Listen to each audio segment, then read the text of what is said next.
You're watching News 54.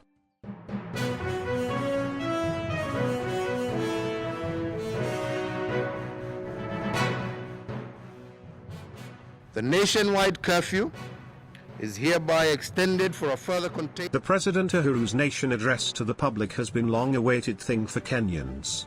Since the outbreak of COVID-19 last year, Kenyans have always looked forward to the day His Excellency breaks his silence and speak to the country about the state of the country as far COVID-19 guidelines are concerned. Most Kenyans always anticipate that the President could lift some of the measures such as withdrawal of curfew, and allowing bar attendants to continue with their work without more restrictions. While addressing the nation, Uhuru faulted politicians including himself and Kenyans who no longer observe the Ministry of Health's set protocols such as wearing masks, observing social distance and avoiding crowds.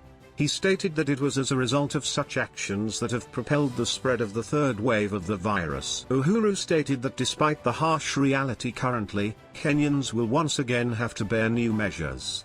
Anyway, without much, here is the speech in case you missed it. The nationwide curfew is hereby extended for a further containment of 60 days, and in that regard, all bars and restaurants and other establishments open to the public must, as is current, close by 9 p.m. Today I direct that all forms of political gathering be and are hereby prohibited for a period of 30 days effective midnight on this 12th of March 2021. That the escalation or de-escalation of the containment measures in regard to the prohibition of political gatherings and social gatherings, dependent on whether the national endeavor to break the chain of transmission will have been achieved. So if we do not achieve it, we shall extend it, regardless of the social status, political status of conveners of such political gatherings or social gatherings. 4.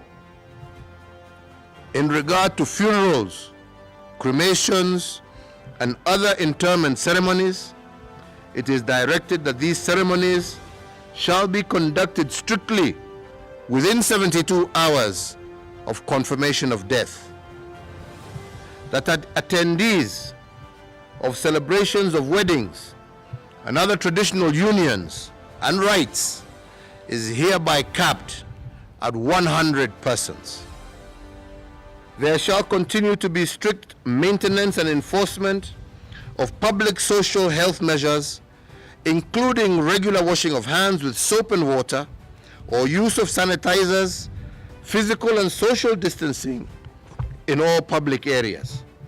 That in line with the guidelines issued by the Interfaith Council, only a maximum of 1/3 of the capacity of places of worship will be allowed at each worship ceremony. The Ministry of Health, working closely with the national government administration officers, are also directed to enhance and strictly enforce border health security, with a greater emphasis on informal entry points as the country remains at risk of the importation of new variants of the COVID-19.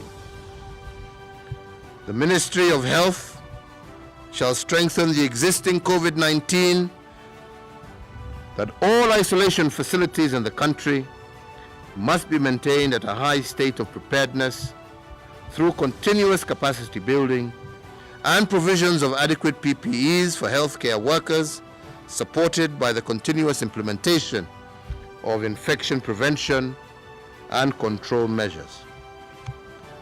And 12, the county governments shall also enhance investment in piped and portable oxygen to isolation and critical care treatment facilities for the management of severe cases.